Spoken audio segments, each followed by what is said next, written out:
아빠 돌아가신 지 얼마나 됐다고 재혼을 해요. 이들은 관심도 없겠지만 엄마는 혼자 사는 게 무서워. 밤마다 무서워서 잠도 못 자. 재혼을 반대하는 자식들에게 제가 한 말입니다. 2년 전 남편이 교통사고로 세상을 떠났습니다. 30년을 함께 산 사람이 하루아침에 사라졌고 저는 충격의 일을 그만둔 채 집에만 있었습니다. 그러던 어느 날 친구 미정이에게 전화가 왔습니다. 등산 모임에서 단풍놀이를 가는데 같이 가자는 거였죠. 제가 싫다고 하자 미정이가 말했어요. 언제까지 그렇게 살 거야? 태우 씨 떠난 지 2년이야, 2년. 계속되는 미정이의 설득에 결국 등산을 가게 됐습니다. 오랜만에 밖에 나와 맑은 공기를 마시니 가슴이 뻥 뚫리는 느낌이었어요. 그리고 그곳에서 최 사장님을 만났습니다. 최 사장님도 3년 전 이혼하고 혼자라고 했습니다. 둘 다 외로움이라는 관심사가 같아 금세 친해졌습니다. 그런데 어느 날 욕실에서 미끄러져 뒤로 넘어지며 머리를 부딪혔습니다. 정신을 잃고 5시간이나 욕실 바닥에 누워 있었어요. 다행히 뇌출혈은 아니었지만 겁이 났습니다. 만약 뇌출혈로 쓰러졌다면 혼자 있다가 그대로 죽었을지도 모릅니다. 며칠이 지나도 아무도 모르겠죠. 그 생각에 잠을 제대로 잘 수가 없었습니다. 혼자 산다는 게 이렇게 무서운 일인 줄 몰랐습니다. 그래서 저는 혼자 살기가 무서워 최 사장님과 재혼을 결심했습니다. 하지만 자식들은 격렬히 반대했어요. 그때 최 사장님이 이렇게 말했습니다. 우리 애들도 마찬가지예요. 자식들은 지들밖에 몰라요. 끝까지 곁에 남는 건 자식이 아니라 배우자예요.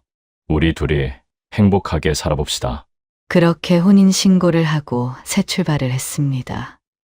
58살에 재혼한다고 했을 때 주변에서는 말이 많았습니다.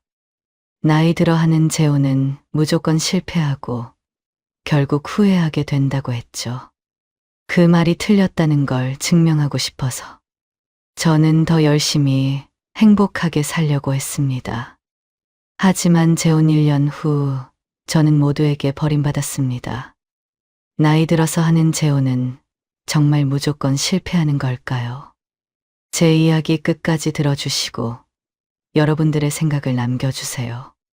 구독과 좋아요는 저에게 큰 힘이 됩니다. 안녕하세요.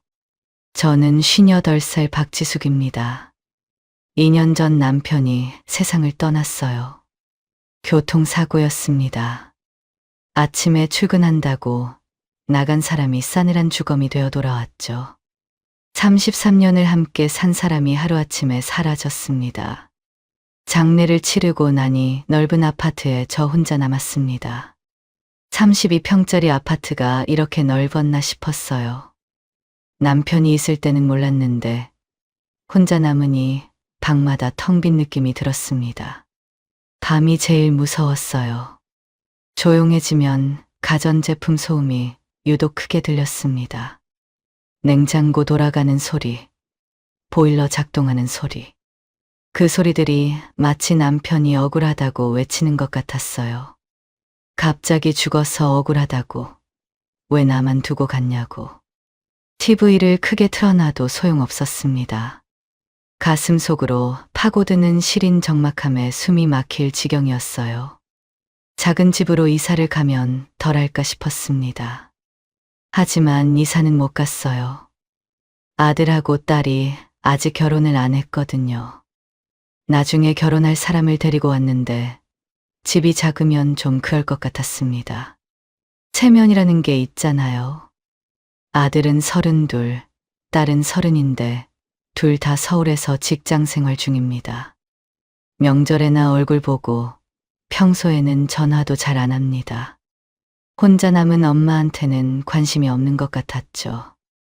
남편이 사고 당하기 전에는 요양보호사로 일했어요. 10년 넘게 했습니다.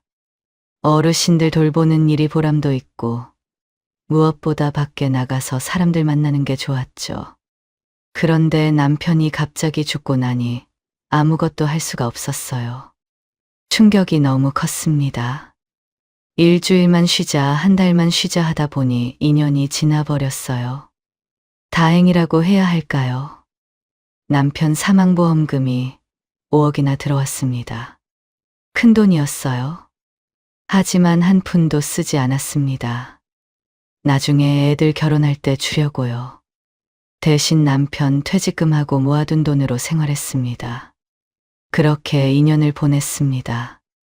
집에서 TV 보고 밥 먹고 자고. 그게 전부였어요. 사람을 안 만나니까 말할 일도 없었습니다. 하루가 일주일 같고 일주일이 하루 같았어요. 살아있는 건지 죽어 있는 건지 모르겠더라고요. 그러던 어느 날 휴대폰이 울렸습니다. 고등학교 동창 미정이었어요. 전화를 받으니 반가운 목소리로 오랜만이라고 얼굴 좀 보자고 했죠. 다음 날 미정이를 만났습니다. 동네 카페에서 커피를 시켜놓고 이런저런 이야기를 했어요. 미정이가 그동안 어떻게 지냈냐고 물었습니다. 뭐 어떻게 지내긴요. 그냥 집에 있었다고 했어요. 그러자 미정이가 말을 꺼냈어요. 자기가 등산 모임에 다니는데 이번에 단풍놀이를 간다고 같이 가자고요. 고개를 저었습니다. 나는 됐다고 산에 갈 기분이 아니라고요. 미정이가 한숨을 쉬었어요. 언제까지 그렇게 살 거야? 태호 씨 떠난 지 2년이야. 2년. 알아요? 2년인 거. 그래도 아직 마음의 준비가 안 됐다고 했습니다. 미정이가 제 손을 잡았어요. 지수가 산 사람은 살아야지. 죽은 사람 따라 죽을 거야? 그 말에 할 말이 없었습니다. 미정이가 계속 말했어요. 2년이면 충분해. 할 만큼 했어. 이제 내 삶을 살아야지. 미정이 말이 맞았어요. 2년 동안 집에만 있었더니 무기력해졌습니다. 아침에 일어나도 할 일이 없고 저녁이 돼도 잘 일만 남았어요. 사람 구실을 못하고 있었습니다. 미정이가 다시 한번 말했어요. 제발 같이 가자고. 단풍도 예쁘고 사람들도 좋다고요. 공기 좋은 데서 걷기만 해도 기분이 달라진다고 했습니다. 한참을 망설였어요. 하지만 미정이가 계속 권하니까 거절하기도 미안해 결국 알았다고 했습니다. 한 번만 가보겠다고요. 미정이 얼굴이 환해졌어요. 잘 생각했다고 후회 안 할 거라고 했습니다. 일주일이 지나고 단풍놀이 가는 날이 됐습니다. 새벽 5시에 초인종이 울렸어요. 누군가 싶어서 인터폰을 봤더니 미정이었습니다. 약속 시간보다 1시간이나 일찍 온 거죠. 문을 열어주니 미정이가 씩 웃으며 들어왔어요. 혹시 안 갈까 봐 일찍 왔다면서요. 역시 미정이는 저를 잘 알았습니다. 솔직히 어젯밤까지도 안 갈까 고민했거든요. 미정이가 재촉하는 바람에 허겁지겁 준비했어요. 오래된 등산복을 꺼내 입고 운동화 끈을 묶고 작은 배낭을 챙겼습니다. 거울을 보니 낯선 사람이 서 있더라고요. 2년 동안 집에만 있었더니 얼굴에 생기가 하나도 없었어요.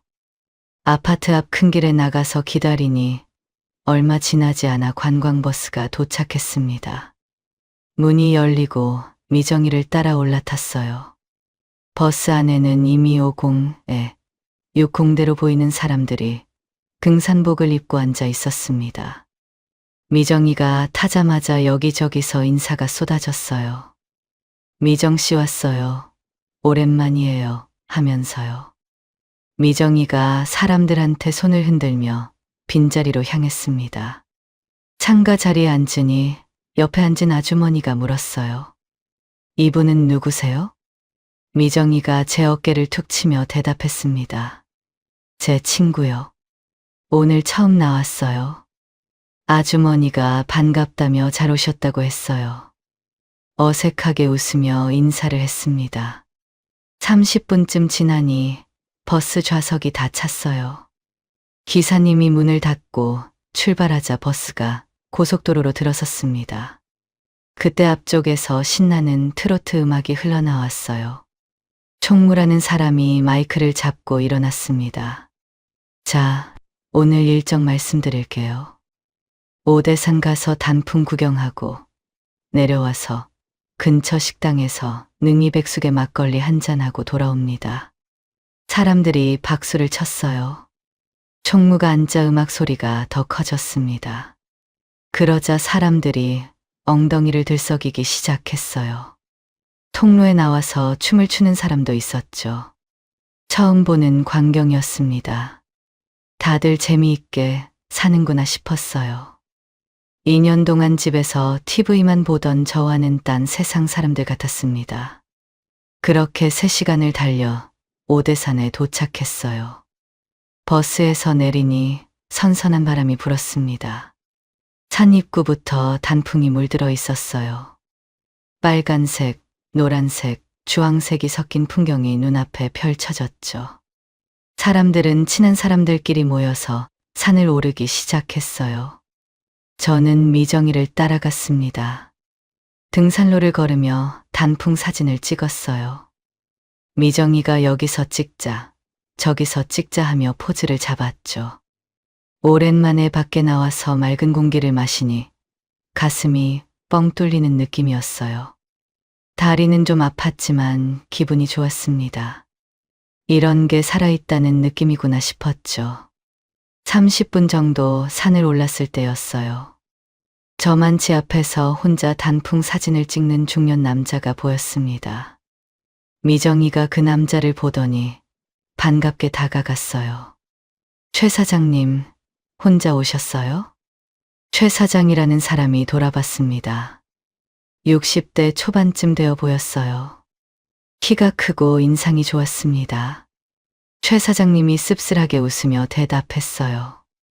오늘 아침에 갑자기 친구 녀석이 못 간다고 해서요. 혼자 왔습니다. 미정이가 그럼 저희랑 같이 가자고 했어요. 그러고는 저를 돌아보며 괜찮지? 하고 물었습니다.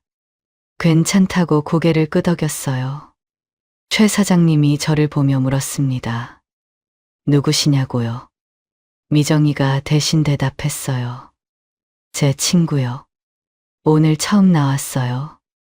가볍게 인사를 했습니다. 최 사장도 반갑다며 고개를 숙였어요. 그렇게 셋이서 산을 오르게 됐죠. 최 사장이 사진을 많이 찍어줬어요. 미정이랑 둘이 나란히 서면 여기가 좋겠다. 저기 단풍 배경으로 찍자 하면서요. 포즈도 잡아주고 각도도 맞춰줬습니다. 덕분에 사진이 많이 남았어요. 산을 오르는 동안 최 사장이 농담도 하고 재미있는 이야기도 해줬습니다. 미정이랑 저를 웃게 만들었어요. 2년 만에 처음으로 소리 내서 웃었습니다. 정상에 올라 단체 사진을 찍고 내려와 산 아래 식당에서 능이백숙을 먹었습니다. 최 사장과 자연스럽게 같은 테이블에 앉았죠. 백숙을 먹는데 최 사장이 종업원을 불러 인삼주를 시켰습니다. 오늘 혼자서 외로울 뻔했는데 구해주셔서 감사합니다. 제가 쏠게요. 저는 술을 못 마신다고 손을 저었어요. 그러자 미정이가 옆에서 거들었습니다. 등산하고 나서 마시는 술약이야. 한 잔만 해봐. 결국 잔을 들었습니다. 인삼주가 목을 타고 넘어갔어요. 몸이 따뜻해졌습니다. 그렇게 인삼주를 홀짝이며 즐겁게 대화를 나눴어요. 최 사장이 이런저런 이야기를 해주는데 시간 가는 줄 몰랐습니다. 식사를 마치고 다시 버스를 타고 집으로 향했어요. 돌아오는 버스 안은 더 흥겨웠습니다. 사람들이 술을 마시며 노래를 부르고 춤을 췄어요. 아까보다 분위기가 더 달아올랐죠. 집에 돌아오니 밤 9시가 넘었어요. 다리는 후들거리고 온몸이 피곤했지만 기분은 좋았습니다. 오랜만에 밖에서 사람들도 만나고 웃기도 하고 맛있는 것도 먹고 재밌었어요. 침대에 누우니 바로 잠이 왔습니다. 2년 만에 처음으로 뒤척이지 않고 푹 잤어요. 그날 이후 삶이 달라졌습니다. 아침에 눈을 뜨면 뭔가 할 일이 있다는 게 느껴졌어요. 2년 동안 잊고 있던 감각이었죠. 단풍놀이 다녀온 게 약이 됐나 봅니다. 미정이 말대로 산 사람은 살아야 하는 거였어요. 일도 다시 하고 싶어서 요양보호사 채용 공고를 찾아봤습니다. 2년이나 쉬었으니 다시 받아줄까 걱정했는데 마침 사람을 구하는 곳이 있더라고요. 면접을 보고 바로 다음 주부터 출근하게 됐습니다. 2년 만에 다시 일을 시작하니 몸이 힘들었습니다.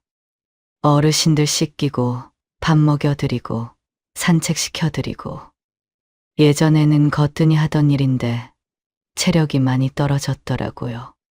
그래도 집에 앉아 있는 것보다 100배는 나았죠.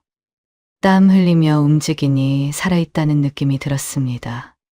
그렇게 평일에는 일을 하고 주말에는 한 달에 한 번씩 미정이를 따라 등산 모임에 나갔습니다. 그렇게 3개월이 지나고 겨울이 왔어요. 어느 날 저녁 미정이에게서 전화가 왔습니다. 받자마자 흥분한 목소리가 들려왔어요. 지수가 이번 주에 등산 가자. 눈이 왔는데 어떻게 등산을 가냐고 물었습니다. 등산의 꽃이 겨울산이야. 설산이 얼마나 예쁜지 알아?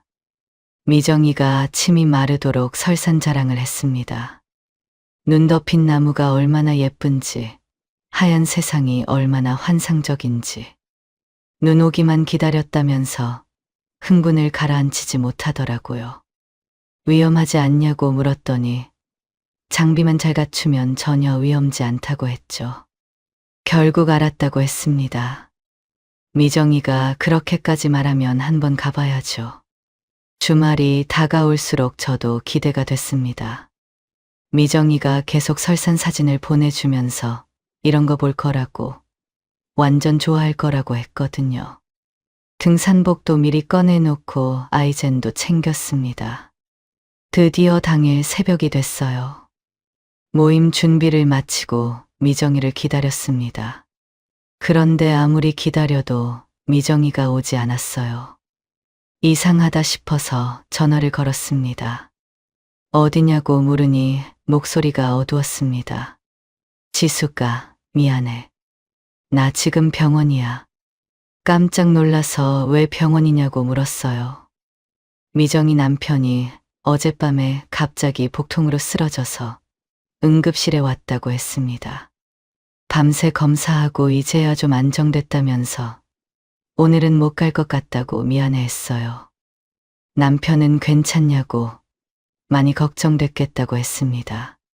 간호 잘하라고 하면서 저도 오늘 안 가겠다고 했어요. 그랬더니 미정이가 말했습니다. 아니야, 너는 가. 설산 보기 쉽지 않아. 나 대신 가서 사진 많이 찍어서 보내줘. 혼자 무슨 재미로 가냐고 했더니 이제 모임 사람들 아니깐 따라다니면 된다고 했어요. 미정이 없이 가는 등산은 처음이라 고민이 됐습니다. 그래도 미정이가 그렇게까지 말하니 안 가기도 뭐했어요. 결국 가기로 했습니다. 전화를 끊고 서둘러 준비를 마친 뒤 아파트 앞 큰 도로변으로 나갔어요. 혼자 서서 버스를 기다리니 불안하기도 하고 설산이 기대되기도 했습니다. 버스가 도착하고 빈자리를 찾아 창가에 앉았어요. 다음 정류장에서 버스가 멈추고 사람들이 타는데 그 중에 최 사장님이 있었죠. 버스에 오른 최 사장이 주변을 둘러보다가 저와 눈이 마주쳤습니다. 손을 들어 인사를 하니 이쪽으로 다가왔어요. 미정 씨는 안 왔어요? 오늘 일이 있어서 못 왔다고 했더니 최 사장이 옆자리를 가리키며 물었습니다. 여기 앉아도 되냐고요. 좋다고 고개를 끄덕였어요. 버스가 출발하고 최 사장과 이런저런 얘기를 나눴습니다. 설사는 처음이라고 했더니 최 사장이 말했어요. 정말 예쁜데 위험하기도 해요. 제 옆에 꼭 붙어 있으세요. 그 말에 안심이 됐습니다. 미정이 없이 혼자라서 걱정했는데 최 사장이 있으니까 든든했어요. 3시간을 달려 태백산에 도착했습니다. 버스에서 내리니 세상이 온통 하였어요. 산 전체가 눈으로 뒤덮여 있었습니다. 숨이 멎을 것 같았죠. 눈 덮인 산길을 오르기 시작했습니다. 미끄러워서 걷기가 힘들었어요. 몇 번이나 넘어질 뻔했는데 그때마다 최 사장이 팔을 잡아줬습니다. 덕분에 다치지 않고 올라갈 수 있었어요. 정상에 도착하니 말문이 막혔습니다. 나무마다 눈꽃이 피어 있었어요. 마치 하얀 꽃이 만개한 것 같았죠. 미정이가 말한 게 이런 거였구나. 사진으로는 절대 담을 수 없는 풍경이었습니다. 미정이한테 보내줘야겠다 싶어서 사진을 여러 컷 찍었어요. 이리저리 각도를 바꿔가며 찍는데 최 사장이 다가왔습니다. 저랑도 같이 한 장 찍을까요? 눈꽃을 배경으로 둘이 함께 사진을 찍었습니다. 그렇게 산행을 마치고 내려와 따뜻한 식당에 들어갔어요. 뼈해장국을 시켜놓고 최 사장과 마주 앉아 뜨거운 국물을 후 불며 마셨습니다. 얼어붙은 몸이 녹는 느낌이었어요. 그때 최 사장이 말을 꺼냈습니다. 근데 미정 씨는 무슨 일이에요? 남편이 갑자기 아파서 병원에 갔다고 했어요. 최 사장님이 걱정스러운 표정을 지으며 고개를 끄덕였습니다. 그러더니 다시 물었어요. 그럼 남편분이랑 오시지 왜 혼자 오셨어요? 순간 말이 막혔습니다. 숟가락을 든 채로 머뭇거렸어요. 뭐라고 해야 하나 싶었죠. 잠시 뜸을 들이다가 입을 열었습니다. 남편은 2년 전에 좋은 곳으로 갔어요. 최 사장님이 숟가락을 내려놓더니 어쩔 줄 몰라 하며 죄송하다고 했어요. 괜히 여쭤봤다면서요. 저는 웃으며 괜찮다고 했습니다. 이게 뭐 죄송할 일이냐고 했죠. 그러자 최 사장이 조심스럽게 말했어요. 혼자 지내시면 많이 힘드셨죠.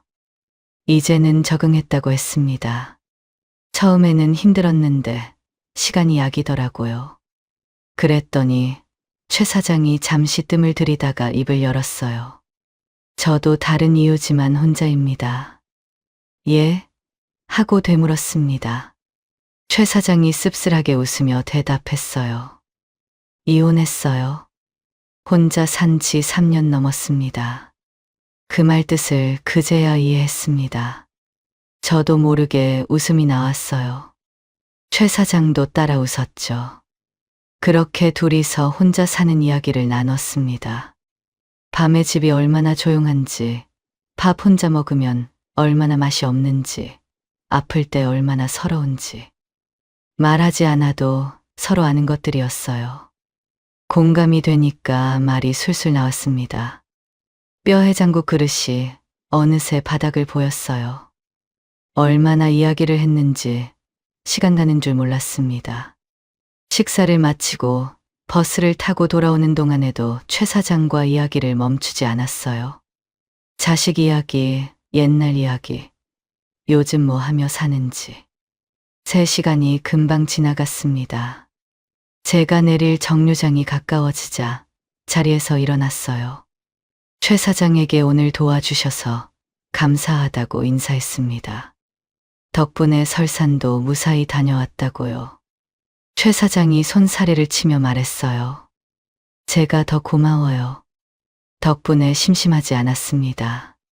그리고 잠시 망설이다가 실례가 안 되면 전화번호를 여쭤봐도 되냐고 물었습니다.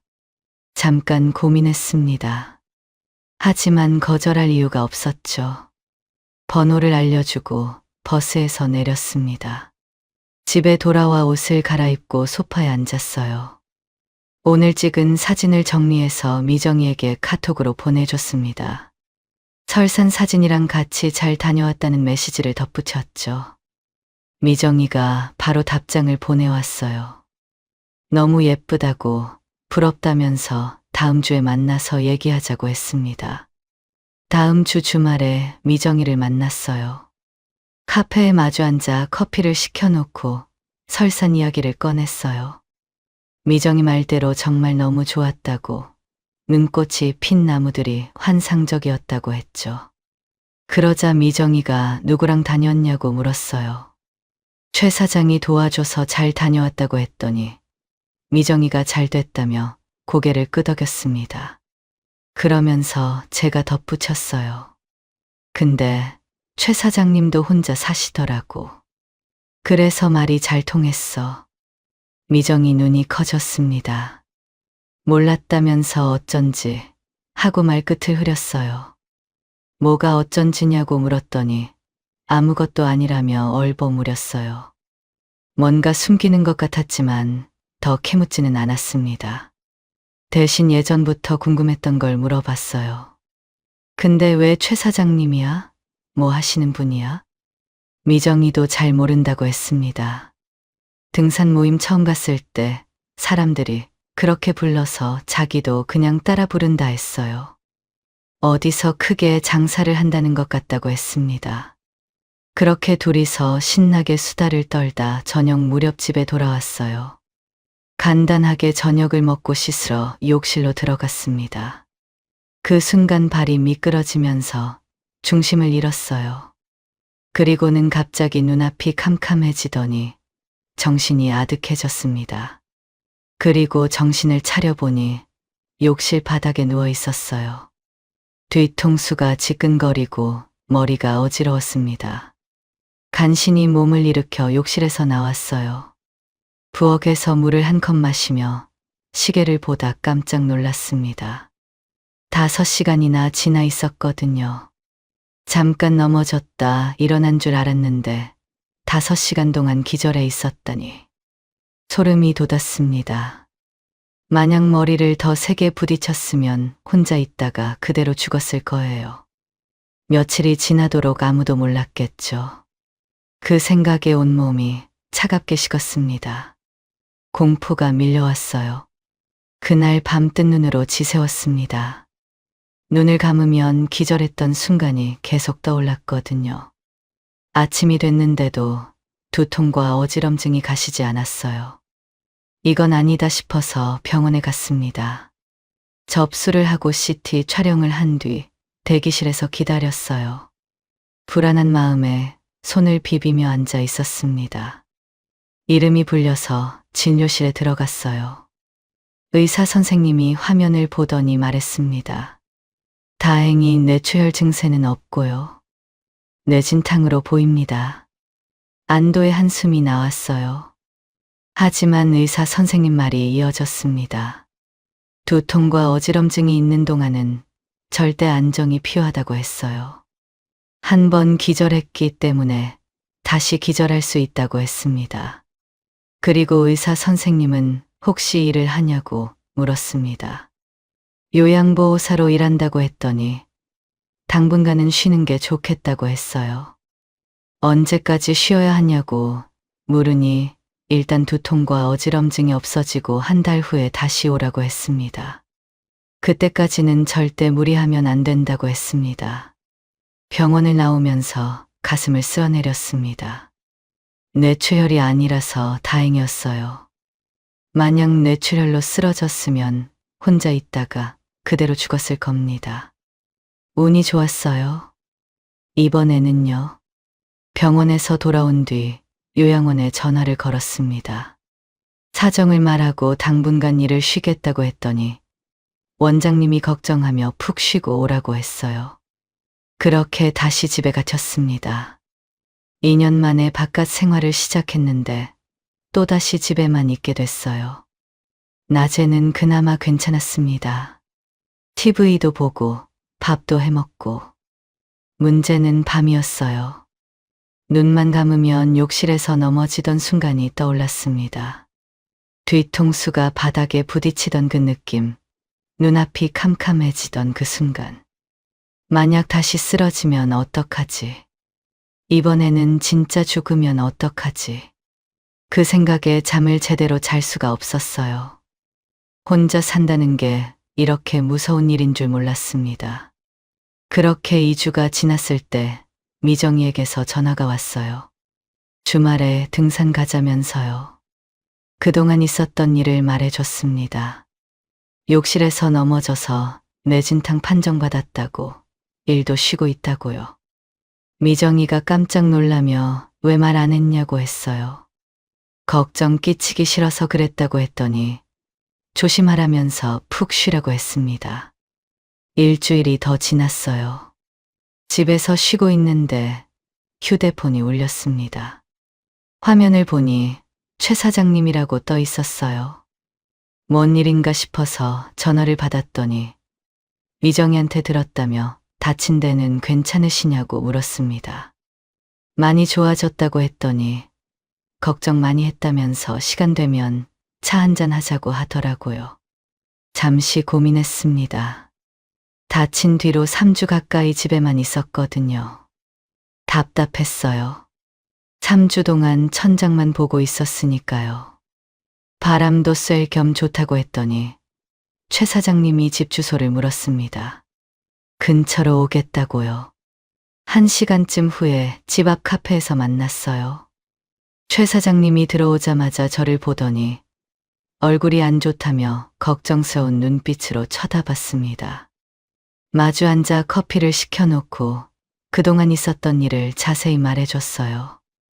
욕실에서 미끄러진 것, 5시간 동안 기절해 있었던 것, 깨어나서 얼마나 무서웠는지. 최 사장님이 고개를 끄덕이며 말했습니다. 혼자 살 때 제일 무섭고 서러운 게 아플 때예요. 겪어보지 않은 사람은 몰라요. 그 말에 눈물이 핑 돌았습니다. 맞다고, 너무 무서웠다고 했어요. 5시간 동안 기절해 있었는데 아무도 몰랐다고. 내가 죽어도 며칠은 아무도 모를 거라고 생각하니 무서워서 잠도 안 온다고 했습니다. 최 사장님이 고개를 끄덕이며 자기도 그렇다고 했어요. 나이 드니 더 그렇다며 밤에 혼자 있으면 별 생각이 다 든다고 했죠. 오랜만에 제 마음을 알아주는 사람을 만났습니다. 말하지 않아도 통하는 사람. 신나게 이야기를 쏟아냈어요. 카페에서 커피 2잔을 비우고 점심까지 같이 먹은 뒤 헤어졌습니다. 집으로 돌아오는 길에 기분이 좋았어요. 오랜만에 사람과 이야기하니 살 것 같았습니다. 그런데 현관문을 열고 들어서는 순간 적막함이 확 밀려왔어요. 조금 전까지 누군가와 함께였는데 이제는 혼자라는 게 더 크게 느껴졌습니다. 그날 이후로 최 사장님에게서 매일 전화가 왔어요. 밥은 먹었는지, 어지럼증은 없는지. 매일 안부를 물었습니다. 누군가 나를 걱정해준다는 게 고마웠어요. 전화만 하다가 자연스럽게 매일 만나게 됐습니다. 카페에서 차를 마시고 공원을 산책하고 같이 밥을 먹고 최 사장님도 자기 마음을 이해해주는 사람이 있어서 좋다고 했어요. 그렇게 한 달이 지나면서 사이가 깊어졌습니다. 어느새 최 사장님이 제 집에 살림을 차렸어요. 칫솔이 생기고 옷이 생기고 슬리퍼가 생기고 이래도 되나 싶었지만 밤에 무서워하지 않아도 된다는 게 너무 좋았습니다. 옆에 누군가 있다는 것만으로 마음이 놓였거든요. 3개월이 더 지났을 때였습니다. 저녁을 먹고 TV를 보고 있는데 최 사장이 진지하게 말을 꺼냈어요. 우리 이렇게 만나는 거 서로 불편하지 않아요? 결혼해서 떳떳하게 같이 삽시다. 심장이 뛰었습니다. 최 사장님이 제 손을 잡으며 말했어요. 우리 남은 인생 서로 지팡이가 되어 줍시다. 잠시 고민했습니다. 재혼이라니. 남편이 죽은 지 2년밖에 안 됐는데. 하지만 지난 2년간 밤이 얼마나 무서웠는지. 최 사장님과 함께 살면서 그런 걱정 없이 편하게 잘 수 있다는 게 얼마나 든든했는지. 최 사장님은 밝고 좋은 사람이었어요. 평생 함께해도 좋을 것 같았습니다. 고개를 끄덕였어요. 최 사장 얼굴에 환한 웃음이 번졌습니다. 하지만 기쁘면서도 걱정이 앞섰어요. 자식들한테 말해야 하는데 어떤 반응일지 걱정이 됐죠. 아들은 올 가을에 결혼하고 딸도 남자친구가 있었거든요. 엄마가 재혼한다고 하면 좋아할 리가 없었습니다. 며칠을 고민하다가 결국 연락했어요. 할 말이 있으니 주말에 잠깐 내려오라고 했죠.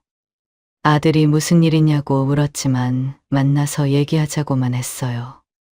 며칠이 금방 지나고 주말이 됐습니다. 아들과 딸은 바쁜데 무슨 일이냐며 투덜거리면서 내려왔습니다. 셋이 거실에 마주 앉았어요. 이렇게 모인 건 2년 전 남편 장례식 이후로 처음이었습니다. 아들이 무슨 일이냐고 물었어요. 딸도 걱정스러운 표정으로 쳐다봤죠. 빙빙 돌리지 않고 단도직입적으로 말했습니다. 엄마 재혼할 거야. 아들과 딸 표정이 굳어졌습니다. 잠시 침묵이 흐르더니 딸이 먼저 입을 열었어요. 아빠 돌아가신 지 얼마나 됐다고 재혼을 해요? 서운함이 묻어나는 말투였습니다. 아들도 엄마가 좋은 분 만나셨다니 좋은데 재혼은 너무 이른 것 같다며 거들었어요. 속에서 뭔가 끌어올랐습니다. 니들이 내가 2년 동안 어떻게 살았는지 알아? 몇 달 전에 욕실에서 넘어져서 5시간 동안 기절해 있었어. 죽을 뻔했다고. 아들과 딸이 놀란 눈으로 쳐다봤습니다. 계속 말했어요. 니들은 관심도 없겠지만 엄마는 혼자 사는 게 무서워. 밤마다 무서워서 잠을 못 자. 아들이 머뭇거리다가 입을 열었습니다. 엄마, 나 가을에 결혼하는 거 아시잖아요. 수빈이네 집에는 아버지 돌아가셨다고 말했는데 갑자기 재혼하셨다고 하면 혼란스러울 것 같아요. 곧 상견례도 하고 수빈이도 정식으로 인사드리러 올 건데 솔직히 불편해요. 딸도 재혼하면 우리 안 보고 살 거냐며 우리 생각도 해야 하는 거 아니냐고 끼어들었습니다. 한숨이 나왔어요. 니들 의견 들으려고 부른 거 아니라고 재혼한다고 말해주려고 부른 거라고 단호하게 말했습니다. 아들과 딸 얼굴이 일그러졌어요. 너무하다며 계속 반대했지만 저는 입을 다물었습니다. 더 이상 할 말이 없었거든요. 결국 아들과 딸은 불만을 품은 채 돌아갔습니다. 자식들이 돌아가고 나서 한참을 거실에 앉아 있었습니다. 냉정하게 말하긴 했지만 속은 쓰렸어요. 엄마가 2년 동안 얼마나 무서웠는지, 얼마나 외로웠는지 말했는데 돌아온 건 자기들 걱정뿐이었습니다. 아들은 결혼 앞두고 불편하다. 딸은 우리 생각도 해야 하지 않냐. 끝까지 자기들밖에 모르는 자식들이었어요. 눈물이 나올 것 같았지만 참았습니다. 이제 와서 자식들한테 기대할 게 뭐가 있겠어요. 저녁 무렵 최 사장님이 집으로 돌아왔습니다. 밖에 나갔다가 들어온 거였어요. 제 얼굴을 보더니 걱정하며 어떻게 됐냐고 물었습니다. 반대한다고 했더니 최 사장님이 한숨을 쉬며 옆에 앉았습니다. 우리 애들도 마찬가지예요. 자식들은 지들밖에 몰라요. 그러더니 제 손을 잡으며 말했어요. 결국 끝까지 곁에 남는 건 자식이 아니라 배우자예요. 우리 둘이 행복하게 살아봅시다. 그 말에 고개를 끄덕였습니다. 맞아요. 자식들 눈치 볼 거 뭐가 있어요. 내 인생인데요. 다음 날 시청에 가서 혼인신고를 했습니다. 서류에 도장을 찍고 나오는데 이상한 기분이 들었어요. 33년 만에 다시 결혼이라니. 두 번째 남편이 생겼습니다. 며칠 후 아들에게서 전화가 왔어요. 진짜 혼인신고 하셨냐며 어떻게 그러실 수 있냐고 따졌습니다. 그러면서 다음 달에 수빈이 데리고 인사드리 가는데 인사드리러 갈 때는 엄마만 계셨으면 좋겠다고 했어요. 재혼을 했는데 어떻게 그러냐고, 남편도 같이 인사받아야지 않냐고 했습니다. 아들은 한숨을 쉬며 그건 불편해서 못하겠다고 했어요. 그럼 오지 말라고 했습니다. 아들이 잠시 말이 없더니 알았다고 하고는 다른 이야기를 꺼냈어요. 엄마, 신혼집 알아봐야 하는데 돈이 좀 부족해요. 예전에 결혼할 때 아버지 보험금 주신다고 하셨잖아요. 그거 좀 주시면 안 돼요? 결국 돈이었습니다. 재혼은 반대하면서 돈은 달라는 거죠. 씁쓸했지만 언젠가는 줄 돈이었어요. 알았다고 하고 보험금 절반인 2억 5천만 원을 보내줬습니다. 대신 조건을 걸었어요. 결혼식 때 새아버지도 함께 간다고요. 아들이 한참을 뜸들이다가 어쩔 수 없다는 듯 알았다고 했습니다. 일주일이 지나고 이번에는 딸에게서 연락이 왔어요. 오빠한테 들었다며 자기도 아버지 보험금 미리 받고 싶다고 했습니다. 어차피 나중에 줄 거 지금 달라는 거였죠. 나머지 2억 5천만 원을 딸에게 보내줬습니다. 저녁에 남편한테 그 이야기를 했더니 고개를 절레절레 흔들었어요. 돈을 쥐고 있어야 자식들이 연락이라도 하지. 다 줘버리면 연락도 안 해요. 그 말이 맞을 수도 있겠지만 상관없었습니다. 이제 자식들한테 기댈 필요가 없거든요. 우리 둘만 잘 살면 된다고 했더니 남편이 웃으며 우리끼리 잘 살자고 했습니다. 그렇게 재혼한 지 3개월이 지났습니다. 누군가 옆에 있다는 게 이렇게 든든한 줄 몰랐습니다. 밤에 무섭지 않았어요. 혼자 쓰러지면 어떡하지 하는 걱정도 사라졌죠. 아침에 눈 뜨면 옆에 사람이 있고 밥도 같이 먹고 TV도 같이 보고 2년 동안 잊고 있던 일상이었습니다. 생활비도 남편이 보태주니 부담이 줄었어요. 보험금은 자식들한테 다 줘버렸지만 생활하는 데는 문제 없었습니다. 무엇보다 재혼한다고 했을 때 주변에서 하는 말이 많았어요. 나이 들어서 재혼하면 무조건 실패한다고, 후회한다고. 그런 말을 하도 들어서 보란 듯이 더 잘 살고 싶었습니다. 행복한 모습 보여주고 싶었어요. 그래서 더 열심히 살았습니다. 그렇게 재혼한 지 6개월이 지났을 무렵이었어요. 어느 날 저녁 남편이 주말에 등산을 간다고 했습니다. 반가웠어요. 재혼하고 나서 산에 못 가서 답답했거든요. 잘 됐다며 오랜만에 같이 가자고 했더니 남편이 머쓱한 표정을 지었습니다. 미안한데 이번에는 혼자 가야 할 것 같다고 했어요. 왜 혼자 가냐고 물었더니 새로운 등산 모임에 들어갔는데 알고 보니 혼자 오는 모임이라고 했어요. 회비까지 내서 안 갈 수도 없다며 미안하다고 다음에 꼭 같이 가자고 했습니다. 아쉬웠지만 어쩔 수 없었죠. 잘 다녀오라고 했습니다. 주말이 되자 남편은 새벽같이 일어나 등산복을 챙겨 입고 나갔어요. 저는 혼자 집에서 TV를 보며 하루를 보냈습니다. 밤늦게 남편이 들어왔는데 술 냄새가 진동했어요. 그런데 기분이 좋아 보였습니다. 콧노래까지 흥얼거리고 있었죠. 뭐가 그렇게 좋으냐고 물었더니 오랜만에 산에 가니 좋다고 했습니다. 산을 참 좋아하는 사람이구나 싶었어요. 그 다음 주도 남편은 주말마다 등산 모임에 갔습니다. 같이 가자고 해도 다음에 같이 가자는 말뿐이었어요. 새벽에 나가서 밤늦게 술에 취해 들어오고 매주 똑같았습니다. 그렇게 한 달이 지났어요. 그 주말에도 남편은 어김없이 새벽에 등산을 갔습니다. 주말마다 혼자 집에 있으려니 심심했어요. 미정이한테 연락해서 오랜만에 만나기로 했습니다. 커피를 시켜놓고 이런저런 이야기를 나눴습니다.